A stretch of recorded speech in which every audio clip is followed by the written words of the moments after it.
नमस्कार, आप देख रहे हैं चार कवार, साथ में आपके शिखा ठाकुर और मेरे साथ है मेरी सहयोगी प्रिया। चलिए, वही समाजवादी पार्टी के विधायक पूजा पाल को लेकर कहा जा रहा है कि वो बीजेपी में जा सकती हैं। हालांकि पूजा पाल इस खबर से इनकार कर रही है। अगर पूजा पाल बीजेपी में गई तो ये समाजवादी पार्टी के लिए एक बड़ा झटका होगा। पूजा इस बारे में किसी से कोई बात नहीं कर रही, ना ही मीडिया में इस बारे में कोई बात कर रही है। कौन है पूजा पाल और कैसे है उनका अतीक से कनेक्शन, इस रिपोर्ट में देखिए।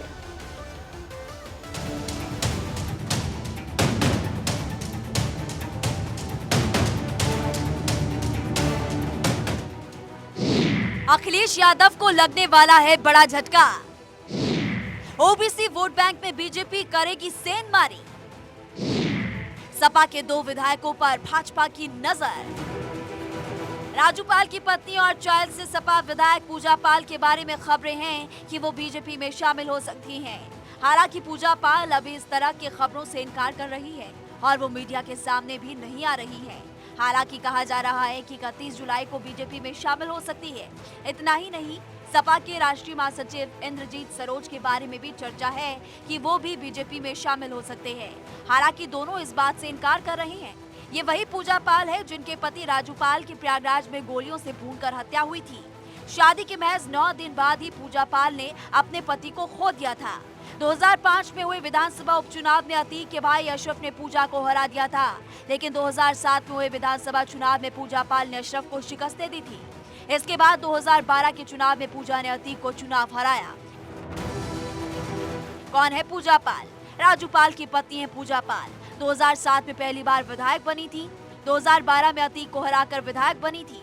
2017 में बीजेपी के सिद्धार्थनाथ सिंह से हारी। 2019 में सपा बसपा गठबंधन ने टिकट दिया। हालांकि बाद में पूजा पाल का टिकट कट गया। 2022 में सपा में शामिल हुई और चायल से टिकट मिला। 2022 में चायल से विधायक बनी पूजा पाल। प्रयागराज और आसपास के जिलों में पूजा प्रभावी है। ओबीसी वोट बैंक पर पूजा पाल का असर। पाल वोटर्स के बीच पूजा की लोकप्रियता। अतीक अशरफ के खिलाफ लड़ी कानूनी लड़ाई। रिश्ते में उमेश पाल की बहन है पूजा पाल। सपा के राष्ट्रीय महासचिव और विधायक इंद्रजीत सरोज के बारे में भी खबरें हैं कि वो बीजेपी के पाले में जा सकते हैं, लेकिन दोनों ने ही दल बदल की खबरों से इनकार कर दिया। लेकिन सियासत है, यहाँ पर कुछ भी तय नहीं होता। यहाँ फैसले भी कभी भी हो सकते हैं, कभी भी बदलाव हो सकता है।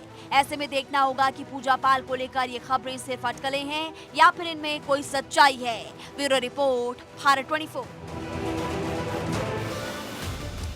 प्रधानमंत्री नरेंद्र मोदी ने आज अपने मन की बात कार्यक्रम के जरिए देश की जनता से बात की। प्रधानमंत्री मोदी के मन की बात का 103वां एपिसोड था और इस दौरान प्रधानमंत्री ने देश में बाढ़ से बिगड़े हालातों पर चिंता जाहिर की तो मेरी माटी मेरा देश अभियान का भी जिक्र किया।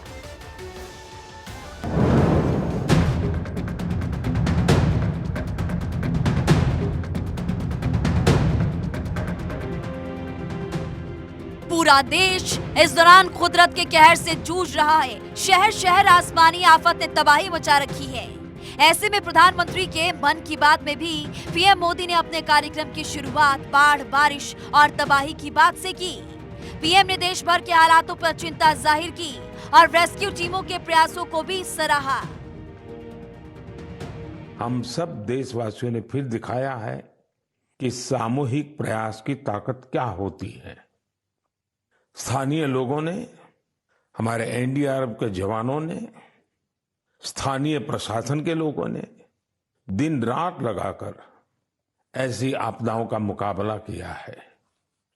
किसी भी आपदा से निपटने में हमारे सामर्थ्य और संसाधनों की भूमिका बड़ी होती है, लेकिन इसके साथ ही हमारी संवेदनशीलता और एक दूसरे का हाथ थामने की भावना उतनी ही अहम होती है। सर्वजन हिताय की यही भावना भारत की पहचान भी है और भारत की ताकत भी है। प्रधानमंत्री ने कहा कि देश में जल्द ही मेरी माटी मेरा देश अभियान शुरू होगा। पीएम ने कहा कि देश में अमृत कलश यात्रा निकाली जाएगी। यात्रा 7500 कलशों में मिट्टी लेकर दिल्ली पहुंचेगी। साथ ही लोगों से भी अपील की कि इस बार भी हर घर तिरंगा फहराना है। तो देश में एक और बड़े अभियान की शुरुआत होने जा रही है। शहीद वीर वीरांगनाओं को सम्मान देने के लिए मेरी माटी मेरा देश अभियान शुरू होगा। इसके तहत देश भर में हमारे अमर बलिदानियों की स्मृति में अनेक कार्यक्रम आयोजित होंगे। इन विभूतियों की स्मृति में देश की लाखों ग्राम पंचायतों में विशेष शिलालेख भी स्थापित किए जाएंगे। मन की बात कार्यक्रम के दौरान केंद्रीय मंत्रियों के साथ ही उत्तर प्रदेश के सीएम योगी आदित्यनाथ मन की बात कार्यक्रम देखते नजर आए। केंद्रीय मंत्री और बीजेपी नेता मन की बात कार्यक्रम की तारीफ करते हुए भी नजर आए।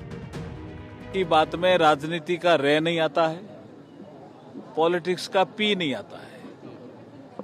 देश में जो अच्छा काम कर रहे हैं, चाहे वो कलाकार हों, चित्रकार हों, आज आपने देखा होगा कि एक गांव में फुटबॉल खेलने वाले इतने नए युवा तैयार हो गए कि इस गांव विचारपुर का नाम ही न्यू ब्राजील रख दिया लोगों ने।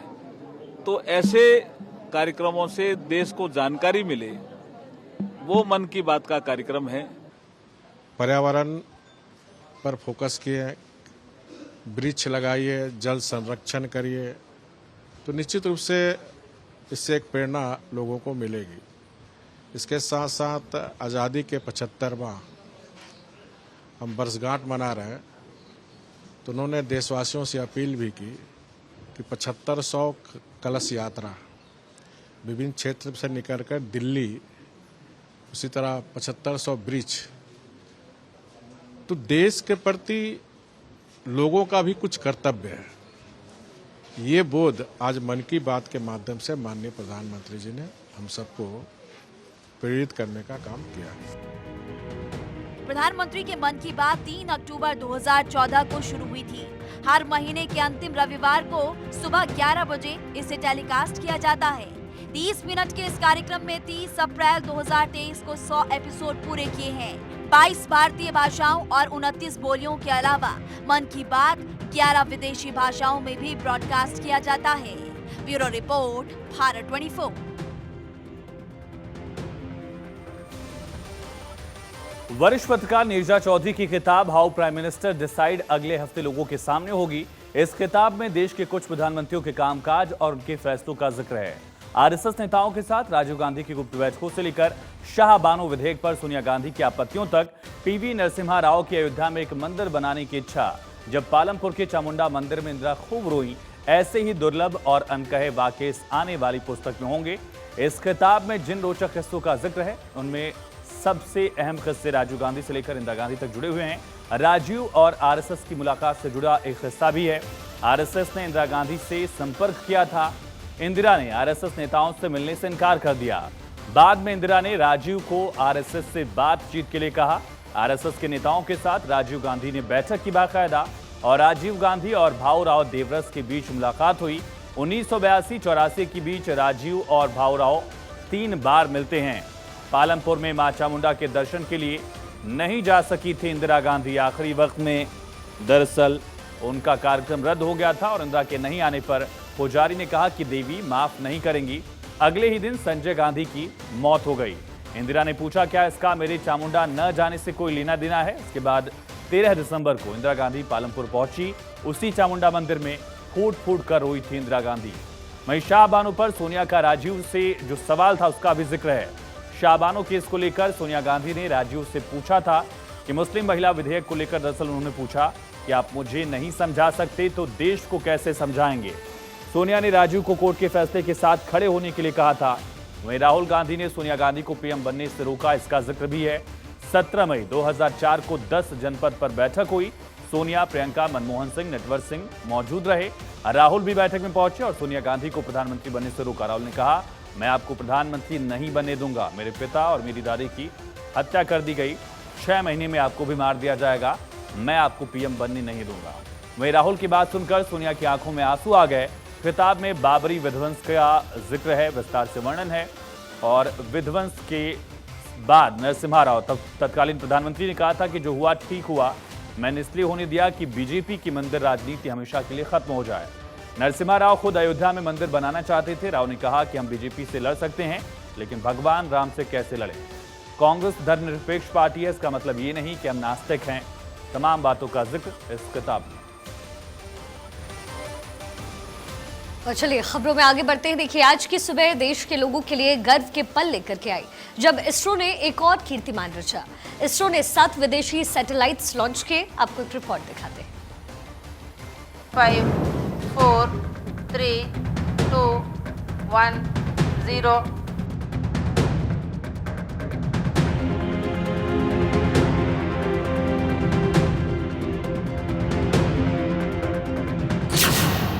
चंद्रयान 3 के बाद इसरो ने रचा इतिहास।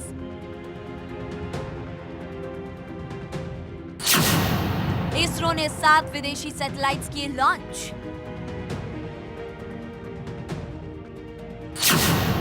सिंगापुर के सैटेलाइट्स किए गए लॉन्च। PSLV C-56 ने भरी उड़ान, भारत का बड़ा मान। चंद्रयान 3 की सफल लॉन्चिंग के बाद इसरो ने फिर एक और कीर्तिमान रच दिया है। इसरो ने रविवार की सुबह 6:30 बजे सिंगापुर के 7 सैटेलाइट्स लॉन्च किए हैं। भारतीय अंतरिक्ष अनुसंधान संगठन के श्रीहरिकोटा केंद्र से PSLV C-56 का प्रक्षेपण किया गया है। रॉकेट की ये 58वीं उड़ान है। इसकी लॉन्चिंग को लेकर देश भर में उत्साह देखने को मिल रहा है। PSLV C-56 carrying 7 satellites, including the primary satellite DSR and 6 co-passengers, have been successfully placed in the right orbit. This is a mission of the PSLV for NSIL, and I want to congratulate the customers sponsored by Government of Singapore for having this mission on board PSLV and their continued faith in our PSLV for deploying the spacecrafts from Singapore. Congratulations once again to NSIL and Singapore Satellite who have been on board around this mission, and a very perfect orbit that this time that we have got.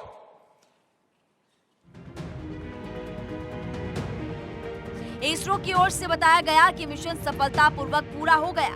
PSLV C-56 ने सभी 7 satellite को उनकी कक्षाओं में सटीक रूप से प्रक्षेपण कर दिया है।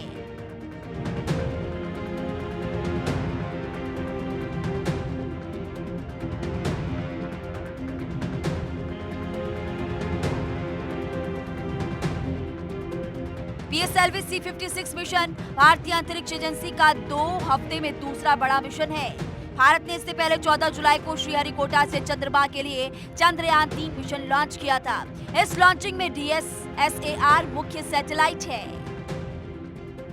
आइए आपको बताते हैं कि कौन-कौन से सैटेलाइट जा रहे हैं। इसरो की नई उड़ान वेलॉक्स AM, ये 23 किलोग्राम का टेक्नोलॉजी डिमॉन्स्ट्रेटर माइक्रो सैटेलाइट है। आर्केट, ये भी एक प्रायोजिक सैटेलाइट है। इसका पूरा नाम है atmospheric coupling and dynamic explorer. Scoop II, ये एक 3U नैनो सैटेलाइट है जो खास तरह के टेस्ट के लिए भेजा गया है। नलाइन, इसे NU स्पेस ने बनाया है। ये एक अत्याधुनिक 3U नैनो सैटेलाइट है। इससे बिना किसी बाधा के इंटरनेट ऑफ थिंग्स की सुविधा दी जाएगी। एलेसिया 2, ये भी एक 3U नैनो सैटेलाइट है। धरती की निचली कक्षा में स्थापित किया जाएगा। ORB-12 स्ट्राइडर, ये इंटरनेशनल कोलैबोरेशन के तहत बनी सैटेलाइट है।